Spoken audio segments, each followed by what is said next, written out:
So he said he was a huge fan of Dusty Rhodes as far as growing up. And then when he had the chance to have Dusty in the same promotion, I guess talking about WWE, he felt bad because Dusty Rhodes was on the undercard and he knew that Dusty Rhodes probably should have been up there with him.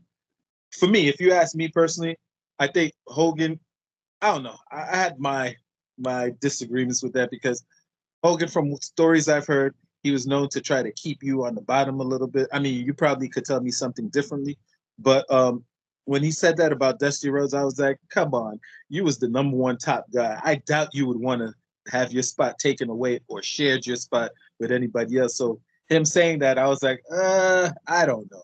I don't know. Yeah, but Dusty could have never taken Hulk Hogan's spot. Ever. Ever, ever, ever. You know, uh, it's easy. He was a booker a lot. So he Right. booked himself on top. Doesn't mean he drew a lot of big houses. You know, he was not on top of the WrestleManias, was he? No. No, Huh? he would. You see, yeah, yeah. Dusty was a good performer. If he would have been in shape, he would have looked a lot better, more believable. You put Dusty against Hulk Hogan, for example.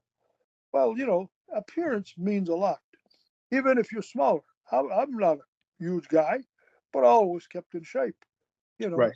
you walk around with a belly and it's flopping and everything, and your boobs are hanging out and flopping.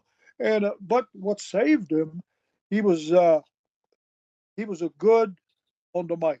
He was very good on the mic, very good, and that's what helped him. You know, and I like Dusty.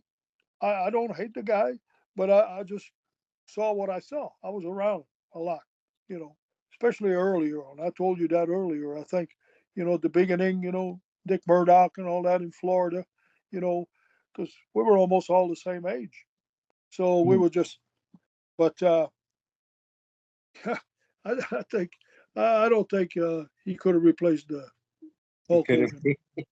I don't think so. I mean, well, one good thing Dusty had going for himself, I always said this about him.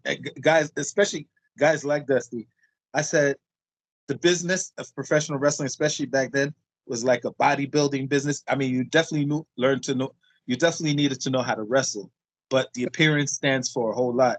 So Yeah, I think Dusty Rhodes was very lucky that he was accepted by the wrestling fans as being the common man. And that was his gimmick, looking like the common man, being the common man. yeah, So he yeah. didn't really have to worry about going to the gym. Yeah. Well, he was good about that, and he accepted it, I guess. And Mhm. his style and the way he talked and all of that, he was entertaining. He was very Right. entertaining. So yeah, he got away with it. The people didn't probably care that he was a fat guy, which is okay. But if you're an athlete, you know, and you got all these people looking at you, you know, you got to look pretty decent. But he was a good talent. Hmm, hmm, He was a hmm. good talent. Yeah. But he Um, was the top of booking it, so he took advantage of it for himself too. got you. Definitely excellent promoter, wouldn't you say? Yeah, Yeah.